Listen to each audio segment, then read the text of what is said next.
এবার আসি আমরা আমাদের আলোচনার দ্বিতীয় পর্বে, সেটা কি শবে বরাত। শবে বরাত বাংলাদেশের শব্দটা আঙ্কেলও কিছুক্ষণ আগে বলছিলেন যে শবে বরাত বাংলাদেশে এই শব্দটাই উদ্ভট এবং অস্তিত্বহীন। কিভাবে? বাংলাদেশের মুসলমান বলবে যে শবে লাইলাতুল কদরের রজনী, বলে না? তো সব মানেও রাত, লাইলাতুল মানেও রাত, রজনী মানেও রাত। তো শবে লাইলাতুল কদরের রজনী, শবে লাইলাতুল কদরের রাত, তাহলে কদরের রাত রাত রাত তিনবার রাত চলে আসতেছে। শবে বরাতের রাত, শবে মানেও রাত আর পরে আবার রাত। তো বাঙালি জানেই না যে শবে বরাত কি। সব শব্দের অর্থটি ফার্সি রাত, আর বারাআহ আরবি শব্দ যার অর্থ মুক্তি। তারা মনে করে যে এই রাত্রে আল্লাহ সুবহানাহু ওয়া তাআলা মানুষকে পাপ থেকে মুক্তি দেন, কিন্তু এটা ভিত্তিহীন। কিভাবে ভিত্তিহীন? তাদের এক নম্বর দলিল সূরা দুখানের ৩-৪ নম্বর আয়াতে আল্লাহ সুবহানাহু ওয়া তাআলা বলছেন, ইন্না আনজালনাহু ফি লাইলাতিন মুবারাকাহ ইন্না কুন্না মুনদিরিন ফিহা ইফরাকু কুল্লু আমরিন হাকিম, যে আমি এই কোরআনকে অবতীর্ণ করেছি লাইলাতুল মুবারাকাহ, বরকতময় রাত্রিতে, এবং এই রাত্রি আগামী সকল কিছুর সিদ্ধান্ত ফায়সালা গ্রহণ করা হয়। এই আয়াত পেশ করে একদল আলেম বলতে চান যে এখানে লাইলাতুল মুবারাকা দ্বারা শাবান মাসের 15 যে রাত, অর্ধ শাবানের যে রাত, শবে বরাতের যে রাত, সেই রাত উদ্দেশ্য। কিন্তু এটি ডাহা ভুল তথ্য এবং তাফসীর। দলিল সূরা বাকারার 185 নম্বর আয়াতে আল্লাহ সুবহানাহু ওয়া তাআলা বলেছেন, শাহরু রমাদান আল্লাযী উনজিলা ফীহিল কুরআন, রমাদান এমন একটি মাস যাতে আমি কোরআন অবতীর্ণ করেছি। অতএব যে লাইলাতুল মুবারাকার কথা সূরা দুখানের 3-4 নম্বর আয়াতে বলা হয়েছে যে আমি লাইলাতুল মুবারাকাতে কোরআন অবতীর্ণ করেছি, সেই লাইলাতুল মুবারাকা জরুরি ভিত্তিতে রমজানের মধ্যে হতে হবে। কারণ আল্লাহ স্পষ্ট বলে দিয়েছেন যে আমি কোরআন রমজান মাসে অবতীর্ণ করেছি। অতএব লাইলাতুল মুবারাকার রমজানের বাইরে হওয়ার কোনো চান্স বা কোনো অপশন নাই। আর যদি রমজানের মধ্যে হয় তাহলে আল্লাহ সুবহানাহু ওয়া তাআলা বলে দিয়েছেন, ইন্না আনজালনাহু ফি লাইলাতিল কদর, আমি লাইলাতুল কদরে কোরআনের অবতীর্ণ করেছি। অতএব লাইলাতুল কদর এবং লাইলাতুল মুবারাকা একই রাত, কোনো পার্থক্য নাই। যারা ওটাকে শবে বরাতের রাত মনে করবে তাদের তাফসীর ভুল। উঠান তাফসীর গ্রন্থ, তাফসীর ইবনে কাসির উঠান, সপ্তম খণ্ডের 226 পৃষ্ঠা, তাফসীরে কুরতুবী উঠান, তাফসীরে বাগাবী উঠান, যত তাফসীর উঠাবেন সালাফে সালেহিনের একই তাফসীর যে লাইলাতুল মুবারাকা দ্বারা লাইলাতুল কদর উদ্দেশ্য। অতীতের কোন সালাফে সালেহিন লাইলাতুল মুবারাকা দ্বারা শবে বরাতের রাত উদ্দেশ্য করেননি। তাদের দ্বিতীয় দলিল, তাদের দ্বিতীয় মজবুত, সবচেয়ে মজবুত এবং সবচেয়ে শক্তিশালী দলিল হচ্ছে এই হাদিসটি। সেই হাদিসটির বিষয়ে রাসূল সাল্লাল্লাহু আলাইহি ওয়াসাল্লাম বলছেন যে নিসফ শাবান, অর্ধ শাবানের রাত্রিতে ইয়ানজিলুল্লাহু সুবহানাহু ওয়া তাআলা ইলা সামাই দুনিয়া, নিচের আসমানে নেমে আসেন এবং মানুষকে তিনি ক্ষমা ঘোষণা করেন, ক্ষমা করে দেন। এই হাদিস নিয়ে কেন তাদের এটা শক্ত দলিল? এই হাদিসকে শেখ নাসিরউদ্দিন আলবানী রাহিমাহুল্লাহ হাসান বলেছে, এই হাদিসকে শাইখুল ইসলাম ইবনে তাইমিয়া রাহিমাহুল্লাহ হাসান বলেছে, এই হাদিসকে ইমাম ইবনে হিব্বান হাসান বলেছে, এই হাদিসকে ইমাম মুনজিরি হাসান বলেছে। এইরকম তাদের পক্ষে এবং যত হানাফি আলেম আছে যারা শবে বরাত পালন করতে চায় তারা তো বলবেই, আবার আমাদের পক্ষ থেকে শেখ আলবানী এবং ইমাম ইবনে তাইমিয়ার মন্তব্য তারা নকল করে জোরপূর্বক পেশ করতে চায় যে শবে বরাতের অস্তিত্ব হাদিস দ্বারা প্রমাণিত।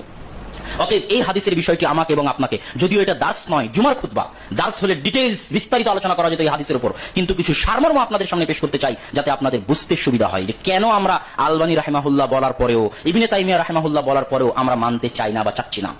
এর এক নম্বর কথা হচ্ছে, যারা আমাদের উপর অভিযোগ দেয় সারাদিন যে আমরা নাকি আলবানী রাহিমাহুল্লাহর মুকাল্লিদ, আমরা নাকি ইবনে তাইমিয়ার মুকাল্লিদ, তো আমাদের এই আমলটা তাদের জন্য জবাব যে আমরা পৃথিবীতে কারো তাকলিদ করি না, একমাত্র রাসূল সাল্লাল্লাহু আলাইহি ওয়াসাল্লাম এবং আল্লাহ সুবহানাহু ওয়া তাআলা তাকলিদ করি, তাছাড়া দ্বিতীয় কারো তাকলিদ করি না। তার জ্বলন্ত প্রমাণ এই আমল। এবার একটা জিনিস মনে রাখেন, শবে বরাতের এই হাদিস একাই সহিহ, একাই হাসান তা কিন্তু নয়। এটা অনেকেই ভুল বুঝে। প্রথম ভুল ধারণা এই জায়গাতে, শবে বরাতের এই ফজিলত মর্মে যে আল্লাহ সুবহানাহু ওয়া তাআলা নিচের আসমানে নেমে আসেন এবং মানুষকে ক্ষমা করেন, এই ফজিলত মর্মে যত হাদিস এসেছে সব হাদিস জয়ীফ, যত হাদিস এসেছে সব হাদিস জয়ীফ। স্বয়ং নাসিরউদ্দিন আলবানী সব হাদিসকে জয়ীফ বলেছেন। যারাই তাহকিক করতে আসবে তারাই জয়ীফ বলবে, একাই কোনো হাদিস সহিহ নয়। তাহলে কাহিনী কি? কাহিনী হচ্ছে আলবানী রাহিমাহুল্লাহ এরকম 7-8টা জয়ীফ হাদিসকে এক জায়গায় করে বলছেন যে এতগুলো জয়ীফ হাদিস একত্রিত হওয়াতে হাদিসটা হাসান। ইবনে তাইমিয়া রাহিমাহুল্লাহ বলছেন এতগুলো জয়ীফ হাদিস একত্রিত হওয়াতে হাদিসটা হাসান।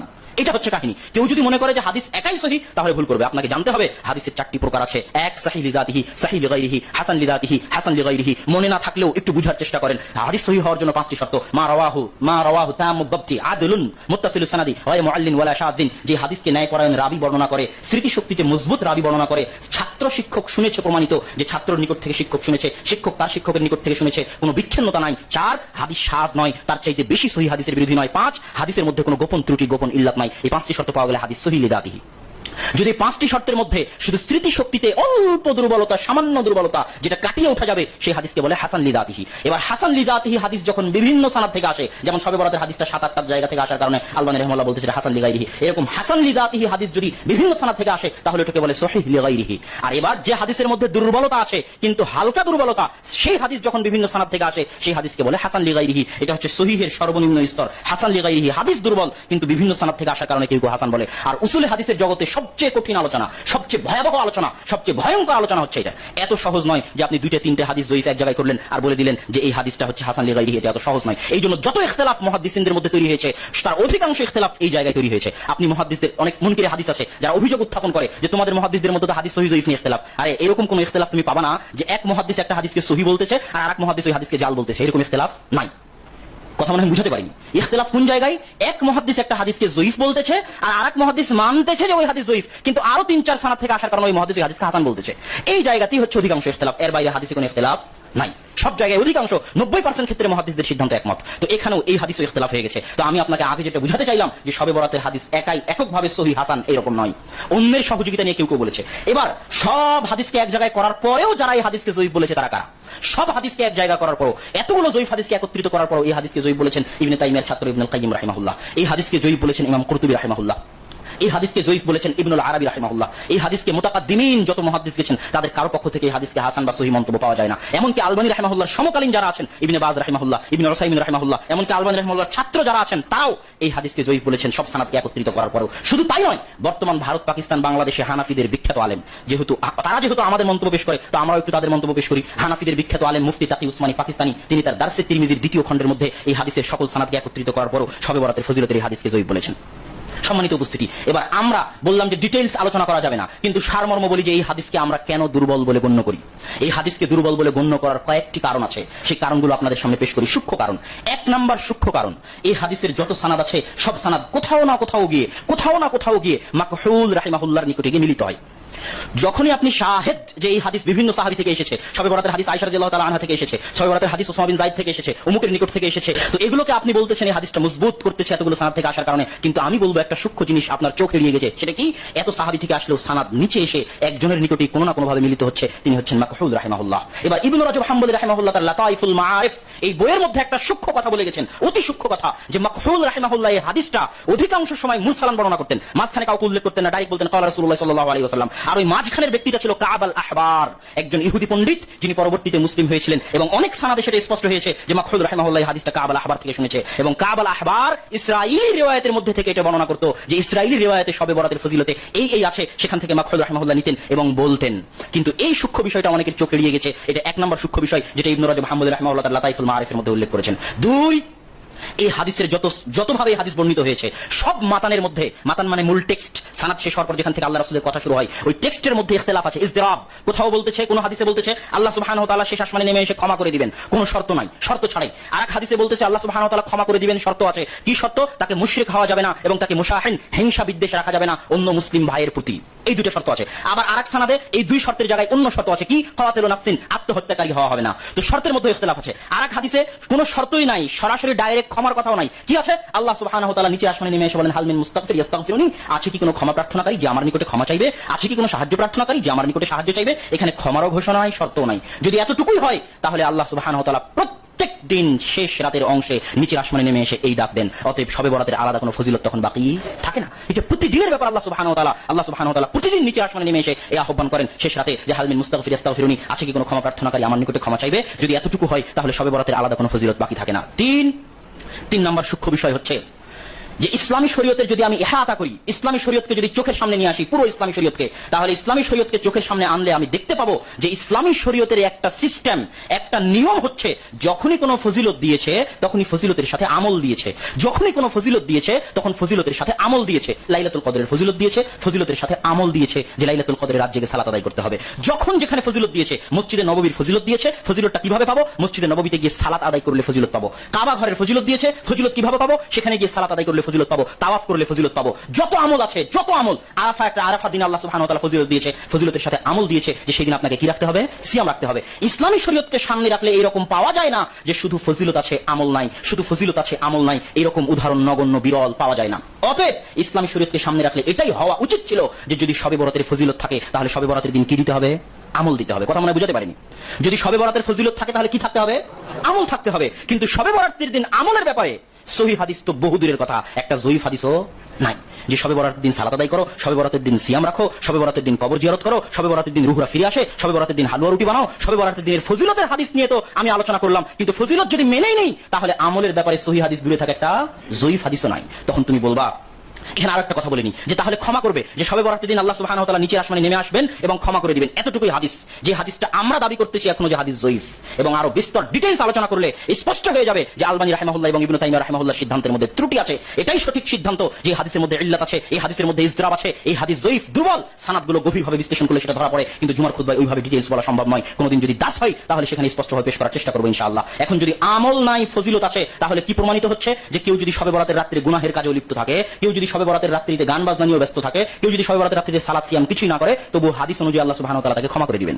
শবে বরাতের রাতে নিচের আসমানে নেমে আসবেন আর ক্ষমা করে দিবেন, এটাই কিন্তু হাদিস। সুতরাং এটাও এই হাদিসের উপর ত্রুটি, ইল্লাত, যে আমলবিহীন ফজিলত কিভাবে হয়। তখন একদল মানুষ বলবে যে ভাই আমরা তো আমল করি, আমরা তো শবে বরাতের দিন সিয়াম রাখি, আমরা তো শবে বরাতের দিন রাত্রে সালাত আদায় করি। তখন আমি তাকে পাল্টা প্রশ্ন করব, তুমি যে আমল করো তার দলিল কই? তার প্রমাণ তোমাকে দিতে হবে। তুমি যে আমল করো এই আমলের দলিল কই? কেন?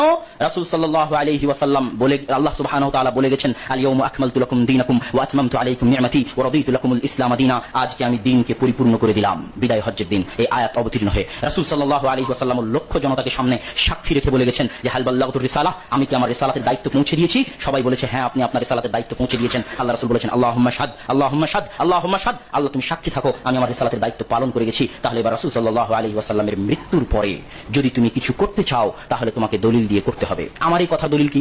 আমার এই কথা দলিল শুনেন।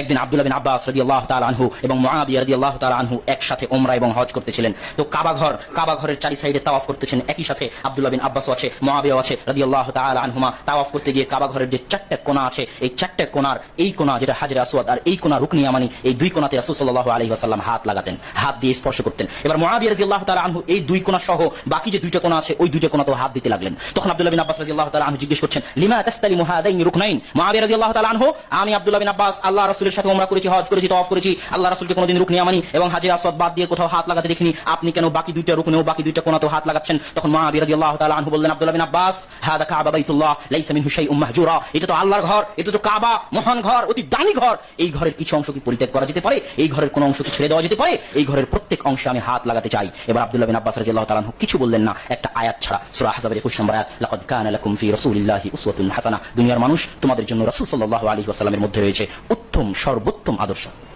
এই একটি আয়াত পড়ে আব্দুল্লাহ বিন আব্বাস রাদিয়াল্লাহু তাআলা এটাই বুঝাতে চাইলেন, যেহেতু আল্লাহ রাসূল আমাদের জন্য সর্বোত্তম আদর্শ, সেহেতু তিনি যদি শুধু দুইটি কোণায় হাত লাগিয়ে থাকেন তাহলে আমাদেরকে কি করতে হবে? শুধু দুইটি কোণায় হাত লাগাতে হবে। আর একটা দলিল শুনেন। একদিন ইমাম মালিকের দরবারে একজন ব্যক্তি এসেছে, যা রাজুলুন ওয়াসালা ইমাম মালিক, উরিদু আন উহরিমা মিন কবরি রাসূলিল্লাহি সাল্লাল্লাহু আলাইহি ওয়াসাল্লাম। ইমাম মালিক, আমি আল্লাহর রাসূলের কবর থেকে ইহরাম বাঁধতে চাই। এটা একটু বুঝতে হবে, এটা মদিনা। ইমাম মালিক হচ্ছেন মদিনার ইমাম, ইমাম দারিল হিজরা।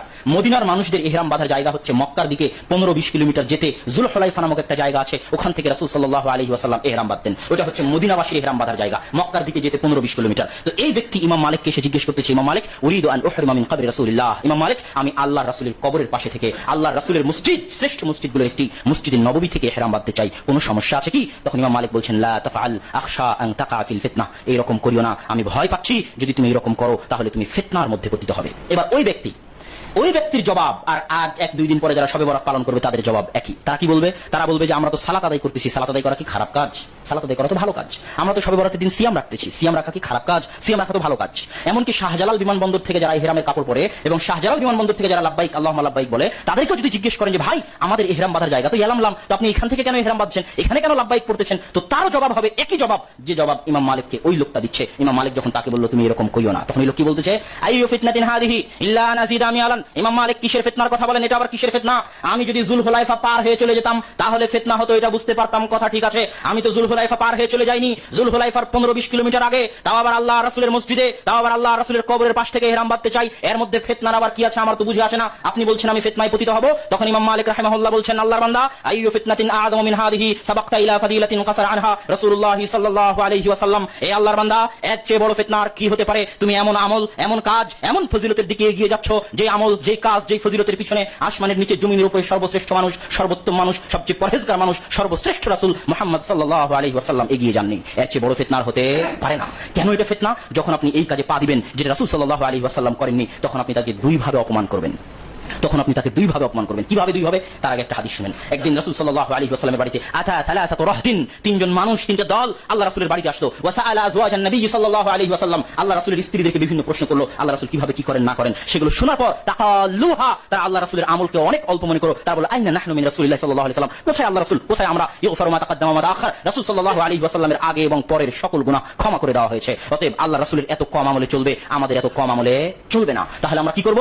একজন বলল লা আনামু আবাদা, সারা রাত ঘুমাবো না, সারা রাত তাহাজ্জুদের সালাত আদায় করব। আরেকজন কি বলল? লা উফতিরু আবাদা, কখনো সিয়াম ভঙ্গ করব না, প্রত্যেক দিন আসুমুস দাহরা, সারা বছর প্রত্যেক দিন সিয়াম পালন করব। আরেকজন কি বলল? লা তাযাওয়াজু আবাদা, কোনদিন বিবাহ করব না, কেননা বিবাহ করলে ইবাদতে কমতি আসে। এই বলে তারা চলে গেল। রাসূল সাল্লাল্লাহু আলাইহি ওয়াসাল্লাম বাড়িতে এসে ঘটনা শুনে তাড়াতাড়ি তাদেরকে খুঁজে বের করে বললেন, তোমরাই কি তারা? কুলতুম কাদা ওয়া কাদা, যারা এইরকম বলেছো। তখন তারা বলল, হ্যাঁ আমরাই তারা। এবার রাসূল সাল্লাল্লাহু আলাইহি ওয়াসাল্লাম বললেন, জেনে রাখো, আনা আতকাকুম ওয়া আখশাকুম লিল্লাহি সুবহানাহু ওয়া তাআলা, আমি মুহাম্মদ আসমানের নিচে জমিনের উপরে তোমাদের মধ্যে সবচেয়ে বেশি আল্লাহকে ভয় করি, সবচেয়ে বেশি পরহেজগার আমি কি করি? আমি রাত্রে সালাত আদায় করি এবং ঘুমাই। আর আমি সিয়াম পালন করি এবং সিয়াম ভঙ্গ করি, এবং আমি বিবাহ করেছি, আমার সন্তান সন্ততি আছে। জেনে রাখো, মান রাগিবা আন সুন্নতি ফালাইসা মিন্নি, যারা আমার এই সুন্নাত থেকে মুখ ফিরিয়ে নেবে তারা আমার দলের অন্তর্ভুক্ত নয়। তাহলে কিভাবে আপনি অপমান করা হবে আল্লাহ রাসূলকে? এক, আপনি যদি এমন কোন আমল করতে যান যেটা আল্লাহ রাসূল করেননি, তার মানে আপনি এটা বলতে চাচ্ছেন আপনি আল্লাহ রাসূলের চেয়ে বেশি পরহেজগার, আপনি আল্লাহ রাসূলের চেয়ে বেশি তাকওয়াবান, নাউযুবিল্লাহি মিন যালিক।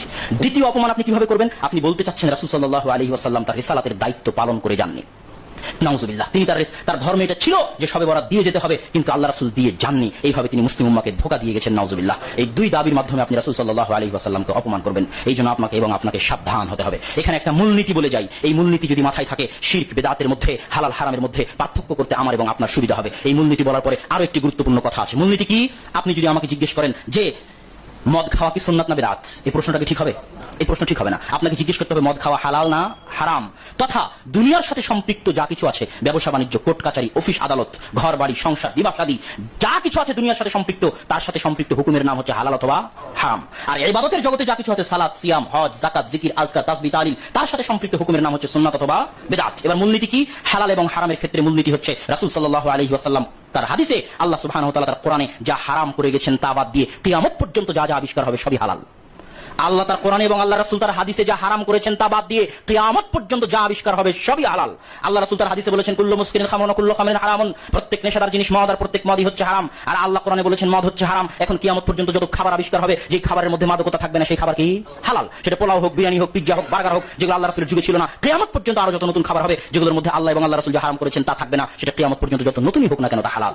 আর সুন্নাত এবং বিদআতের ক্ষেত্রে নিয়ম হচ্ছে আল্লাহ সুবহানাহু ওয়া তাআলা তার কোরআনে যা বলেছেন, আল্লাহ রাসূল তার হাদিসে যা বলেছেন এবং তা করেছেন, তার বাইরে একটা চুল, একটা সরিষার দানা যদি কেউ ইবাদত করতে চায়, পালন করতে চায়, তাহলে একটা সরিষার দানা, একটা চুলের নাম হবে বেদাত। ওই ইমাম যত বড় হোক, যত বুজুর্গ হোক, যত বড় আলেমে দ্বীন হোক, আমরা চ্যালেঞ্জ দিয়ে গেলাম, একটা চুলো যদি কেউ ইবাদত করতে চায়, একটা সরিষার দানাও যদি কেউ ইবাদত করতে চায়, দলিল দিয়ে ইবাদত করতে হবে। যদি দলিল না থাকে তাহলে একটা সরিষার দানা, একটা চুলের নাম বেদাত, এবং যে বেদাত করবে সে আল্লাহ রাসূলকে অপমান করবে। আর যে আল্লাহ রাসূলকে অপমান করবে, কিয়ামতের মাঠেও আল্লাহ রাসূল তাকে অপমান করবে। যখন হাউজে কাউসারের পানি পান করাবেন, তখন একদল মানুষ আসবে, ফাহালা বাইনাহু ওয়া বাইনি, রাসূল সাল্লাল্লাহু আলাইহি ওয়াসাল্লামের মাঝে এবং তাদের মাঝে আর করে দেওয়া হবে। আল্লাহ রাসূল বলেন, নাহনু নারিফুহু, আমি তাদেরকে চিনি। কেন আর করে দিলে? ফেরেশতারা বলবে, আপনি জানেন না আপনার মৃত্যুর পরে আপনার দিনের মধ্যে এরা পরিবর্তন সৃষ্টি করেছে। তখন রাসূল সাল্লাল্লাহু আলাইহি ওয়াসাল্লাম বলবেন, সুহকান সুহকান সুহকান লিমান গায়্যারা বাদি, দূর হও দূর হও দূর হও, যারা আমার মৃত্যুর পরে আমার দিনের মধ্যে পরিবর্তন সৃষ্টি করেছো। এইভাবে রাসূল সাল্লাল্লাহু আলাইহি ওয়াসাল্লাম কিয়ামতের মাঠে আপনাকে অপমান করবেন। এখানে আরো একটা গুরুত্বপূর্ণ জিনিস, আমাদের যতই আমরা সহিহ আকীদার হই, যতই আহলে হাদিস হই, তবু এই জায়গায় আমরা ভুল বিশ্বাস রাখি, ভুল আকীদা বা ভুল ধারণা রাখতে পারি। এই সূক্ষ্ম জিনিসটা মনে করে যেতে হবে আপনাকে। সূরা মুলকের 2 নম্বর আয়াতে আল্লাহ সুবহানাহু ওয়া তাআলা বলেন, আল্লাযী খালাকাল মাউতা ওয়াল হায়াতা লিয়াবলুয়াকুম আইয়ুকুম আহসানু আমালা। আল্লাহ সুবহানাহু ওয়া তাআলা জীবন মৃত্যু সৃষ্টি করেছেন এটা দেখার জন্য যে তোমাদের মধ্যে কে উত্তম আমল করে। আল্লাহ সুবহানাহু ওয়া তাআলা এটা বলেননি যে তোমাদের মধ্যে কে অধিক আমল করে, তিনি কি বলেছেন?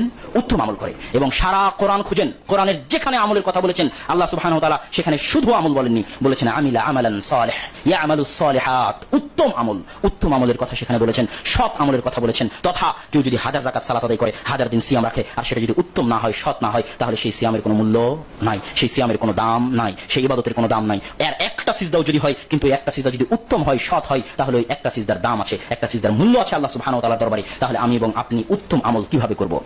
আমার এবং আপনার আমল তখনই উত্তম হবে যখন আমার এবং আপনার আমলের মধ্যে দুটি শর্ত থাকবে। এক, ইখলাস, আল্লাহ সুবহানাহু ওয়া তাআলার সন্তুষ্টি থাকবে, তখন আমি এবং আপনি সেটা আমার আমলটা উত্তম আমলের অন্তর্ভুক্ত হবে। আর যদি ইখলাস না থাকে তাহলে আমার এবং আপনার আমল, মন দিয়ে শুনে রাখেন, আমার এবং আপনার আমল যদি ইখলাস না থাকে তাহলে জান্নাতে নিয়ে যাওয়া তো বহুদূরের কথা, কোথায় নিয়ে যাবে? জাহান্নামে নিয়ে যাবে। আমল জাহান্নামে নিয়ে যাবে। আমল, সালাত, সিয়াম, হজ, যাকাত, আল্লাহর রাস্তায় শহীদ হয়ে গেছে, কোটি টাকা দান করেছে, সারা জীবন কোরআন এবং হাদিসের দাওয়াত দিয়ে গেছে, আমল করে গেছে, আমল তাকে জাহান্নামে নিয়ে যাবে যদি ইখলাস না থাকে। দুই, ইত্তিবাউ সুন্নতি রাসূলিল্লাহ, রাসূল সাল্লাল্লাহু আলাইহি ওয়াসাল্লামের সুন্নাতের অনুসরণ। যদি সুন্নাতের অনুসরণ না থাকে, যদি বিদআত চলে আসে, তাহলে কি হবে? তাহলে একই অবস্থা, আপনার বিদআতি আমল আপনাকে জান্নাতে নিয়ে যাওয়া তো বহুদূরের কথা, আপনাকে জাহান্নামে নিয়ে চলে যাবে। বক্তব্যের শেষ কথা, প্রত্যেক যখন যেখানে বিদআত ঢুকে তখন সেখান থেকে একটা সুন্নাত উঠে যায়। প্রত্যেক যখন যেখানে বিদআত ঢুকে তখন সেখান থেকে একটা সুন্নাত উঠে যায়। সালাত শব্দের অর্থ হচ্ছে দোয়া করা। সালাত শব্দের অর্থ কি? দোয়া করা। পুরো সালাতটাই আল্লাহ সুবহানাহু ওয়া তাআলা দিয়েছেন দোয়ার জন্য। যখন সারা বিপদে পড়লো, জালেম বাদশা তার গায়ে হাত দিতে গেল, তখন সারা আল্লাহর নিকটে দোয়া করার জন্য কিসে দাঁড়িয়ে গেল? সালাতে দাঁড়িয়ে গেল। রাসূল সাল্লাল্লাহু আলাইহি ওয়াসাল্লাম যখনই বিপদে পড়তেন বাদারা ইলা সালাহ, সালাতে দাঁড়িয়ে যেতেন। তাহলে দোয়ার সবচেয়ে বড় মাধ্যম কি? সালাত। এই জন্য সালাত মানেই দোয়া। সালাতুল জানাজা মানে জানাজা, যে মারা গেছে মৃত ব্যক্তি, তার জন্য দোয়ার সালাত। সালাতটাই করা হয়েছে তার জন্য দোয়া হিসেবে। সালাত মানেই দোয়া। সালাম ফিরানোর আগে যত পারেন দোয়া করেন। এবার সালাম ফিরানোর পরে কুতুবে সিত্তার যত গ্রন্থ আছে খুলে দেখেন, সব গ্রন্থে শুধু জিকির আজকার, জিকির আজকার, সুবহানাল্লাহ, আলহামদুলিল্লাহ, আল্লাহু আকবার। তো সালাম ফিরানোর পরে জিকির আর সালাম ফিরানোর আগে কি? দোয়া। এবার যখন একটা বেদাত ঢুকলো যে সালাম ফিরানোর পরে একসাথে হাত তুলে কি করতে হবে? দোয়া করতে হবে, তখন একটা সুন্নাত উঠে গেল, সেটার নাম কি? জিকির। কথা মনে বুঝাতে পারিনি? এরকম প্রত্যেক জায়গায় যখন যেখানে একটা করে সুন্নাত, একটা করে বেদাত ঢুকেছে, তখন সেখান থেকে একটা করে সুন্নাত উঠে গেছে। পুরো শাবান মাসের সুন্নাত ছিল, রাসূল সাল্লাল্লাহু আলাইহি ওয়াসাল্লাম রমজানের পরে সবচেয়ে বেশি সিয়াম পালন করতেন শাবান মাসে। একটা লোকও পাবেন না সিয়াম পালন করার, আল্লাহ রাসূলের সুন্নাত অনুসরণ করার। কেন? এই শাবান মাসে একটা বেদাত ঢুকে গেছে, তার নাম শবে বরাত। সবাই অপেক্ষায় আছে এই শবে বরাতের দিনে ইবাদত করবে, গান করবে, বক্তা নিয়ে আসবে, আলোচনা করবে, খাওয়া দাওয়া করবে, হালুয়া রুটি করবে। এই শবে বরাতের এক বেদাতের কারণে রাসূল সাল্লাল্লাহু আলাইহি ওয়াসাল্লামের এক মহান সুন্নাত হারিয়ে গেছে। আমাকে এবং আপনাকে সেই সুন্নাত উজ্জীবিত করতে হবে, পুনরায় সেই সুন্নাত নিয়ে আসতে হবে। যারা আমরা এখনো শাবান মাসের সিয়াম রাখা শুরু করিনি, রাসূল সাল্লাল্লাহু আলাইহি ওয়াসাল্লামের এই সুন্নাতের অনুসরণে আমরা যেন শাবান মাসের সিয়াম রাখা শুরু করতে পারি। আল্লাহ আমাদের সেই তৌফিক দান করুক, আল্লাহুম্মা আমিন। কেন আমরা শাবান মাসের সিয়াম রাখবো? আমি আপনাকে এতটুকু বলে যেতে চাই, বক্তব্যের শেষাংশে এসে ফজিলত দেখার দরকার নাই। কেন সিয়াম পালন করবেন? ওই যে সূরা আহজাবের 21 নম্বর আয়াতে আল্লাহ সুবহানাহু ওয়া তাআলা বললেন, লাকাদ কানা লাকুম ফি রাসূলিল্লাহি উসওয়াতুন হাসানাহ, আমি আল্লাহ রাসূলের মধ্যে তোমাদের জন্য দিয়ে দিয়েছি উত্তম আদর্শ। উত্তম আদর্শ মানে একটা ছেলে যখন একটা নায়কের কাটিং এ চুল কাটে, একটা ছেলে যখন একটা নায়কের মতো জামা পরে, প্যান্ট শার্ট পরে, একটা মেয়ে যখন পাখির ড্রেস কিনে, তখন তাকে জিজ্ঞেস করেন পাখির ড্রেস পরলে, এই স্টাইলে চুল কাটলে, এই স্টাইলে গেঞ্জি পরলে সে কোটি টাকা, লাখ টাকা পুরস্কার পাবে কিনা? পাবে না। তার কোনো বৈজ্ঞানিক উপকারিতা আছে কিনা? সে বলতে পারবে না। তার কোনো বৈজ্ঞানিক উপকারিতাও নাই, কোনো পুরস্কারও নাই। তাহলে কেন সেইভাবে চুল কাটতেছে, কেন এইভাবে জামা পরতেছে? কেন? ওই নায়ক, ওই নায়িকাকে সে তার জীবনের আদর্শ মডেল হিসেবে গ্রহণ করেছে। সাহাবায়ে কেরাম তাদের চাইতে হাজার গুণ, লাখ গুণ, কোটি গুণ বেশি আল্লাহ রাসূলকে আদর্শ এবং মডেল হিসেবে গ্রহণ করেছিলেন। রাসূল সাল্লাল্লাহু আলাইহি ওয়াসাল্লামের হাদিস আবু সাঈদ খুদরি বলতেছেন, বাইনামা কানা ইউসাল্লি বিনা রাসূলুল্লাহ সাল্লাল্লাহু আলাইহি ওয়াসাল্লাম, একদিন আল্লাহ রাসূল আমাদেরকে সালাত আদায় করাচ্ছিলেন, ফাখালাআনা আলাইহিমা ওয়া ওয়াদাআহুমা আন ইয়াসারিহি, আল্লাহ রাসূল তার দুই পায়ের জুতা খুলে বাম পাশে রেখে দিলেন। আমরাও যারা মুসাল্লি উপস্থিত ছিলাম সবাই আমাদের পায়ের জুতা খুলে বাম পাশে রেখে দিলাম। এবার সালাম ফিরানোর পর আল্লাহ রাসূল হতবাক, মা হামালাকুম আন তাখলাউনা আলাকুম, কি ব্যাপার সাহাবীরা, তোমরা তোমাদের পায়ের জুতা কেন খুলে ফেলেছো? তো সাহাবীরা বলল, আল্লাহ রাসূল, মানে তাদের ভাষাটা আমি একটু নিজের ভাষায় বলি, যে আমরা আমাদের পা থেকে জুতা খুললাম, এর কারণের পিছনে কোনো ফজিলতের প্রয়োজন নাই, কোনো বৈজ্ঞানিক উপকারিতার প্রয়োজন নাই। আমাদের নিকটে এর চেয়ে বড় কারণ আর কিছুই নয়, আমাদের নিকটে এর চেয়ে বড় কারণ আর কিছুই নয় যে আপনি মুহাম্মদ সাল্লাল্লাহু আলাইহি ওয়াসাল্লাম আপনার পা থেকে জুতা খুলে ফেলেছেন। আমি মনে হয় বুঝাতে পারি না আপনাদেরকে। এটাই হচ্ছে উসওয়াহ, আদর্শ মডেল হিসেবে গ্রহণ করা। এর চেয়ে বড় কোনো কারণের প্রয়োজন নাই যে রাসূল সাল্লাল্লাহু আলাইহি ওয়াসাল্লাম শাবান মাসে সিয়াম রাখতেন। এইভাবে রাসূল সাল্লাল্লাহু আলাইহি ওয়াসাল্লামকে ভালোবাসতে হবে, এইভাবে রাসূল সাল্লাল্লাহু আলাইহি ওয়াসাল্লামকে সম্মান করতে হবে। যারা ইশকে নবীর দাবি করে যে তারা আল্লাহ রাসূলকে ভালোবাসে, অথচ সারা দিন আল্লাহ রাসূলের সুন্নাতকে লঙ্ঘন করে বিদআত করার মাধ্যমে রাসূল সাল্লাল্লাহু আলাইহি ওয়াসাল্লামকে অপমান করতেছে, আমরা তার বিপরীতে সত্যিকার অর্থে যে আমরা রাসূল সাল্লাল্লাহু আলাইহি ওয়াসাল্লামকে ভালোবাসি তার প্রমাণ দিতে হবে রাসূল সাল্লাল্লাহু আলাইহি ওয়াসাল্লামের সুন্নাতের অনুসরণের মাধ্যমে। আল্লাহ সুবহানাহু ওয়া তাআলা আমাদের সেই তৌফিক দান করুক, আল্লাহুম্মা আমিন। বক্তব্যের মধ্যে একটা গুরুত্বপূর্ণ জিনিস ছুটে গেছে, সেই জিনিসটা হচ্ছে অনেক সময় এই শবে বরাতের হাদিসকে পেশ করে বলা হবে যে এই জয়ীফ হাদিস ফাজাইলে আমলে আমলযোগ্য, ফাজাইলে আমলের ক্ষেত্রে। সেটার ক্ষেত্রে দুটো কথা বলবো বলে চিন্তা করেছিলাম কিন্তু ভুলে গেছি। এক নম্বর কথা, আল হাদিস সাহিহা মুগনিয়াতুন আনিল আহাদিস আদ-দাঈফা, যত সহিহ হাদিস আছে যেই বলবে জয়ীফ হাদিসে আমল করব তাকে সর্বপ্রথম কথা এটা হবে, বেটা যত সহিহ হাদিস আছে কয়টা সহিহ হাদিসের উপর তুমি আমল করেছো? যত সহিহ হাদিসে আমলের কথা আছে, সহিহ হাদিসে প্রত্যেক দিন 12 রাকাত সুন্নাতের কথা আছে, কয়দিন 12 রাকাত সুন্নাতের আমল করেছো? সহিহ হাদিসে 4 ইশরাকের সালাতের কথা আছে, কয়দিন 4 ইশরাকের সালাত আদায় করেছো? সহিহ হাদিসে তাহাজ্জুদের সালাতের কথা আছে, কয়দিন তাহাজ্জুদের সালাত আদায় করেছো? সহিহ হাদিসে যত আমলের কথা আছে এই আমলগুলো শেষ করতে পারবা না আদায় করে। আর জয়ীফ হাদিসের পিছনে ছোট, যদি ঈমান থাকে তাহলে আগে সহিহ হাদিসের উপর আমল করে শেষ তো করো। যদি সহিহ হাদিসের উপর আমল করে শেষ করে তোমার না কুলায় তাহলে বলিও যে জয়ীফ হাদিসে আমলটা আছে সেই আমলটা আমি করব। সহিহ হাদিসে শাবান মাসের সিয়ামের কথা আছে, কয়দিন তুমি শাবান মাসে সিয়াম রেখেছো?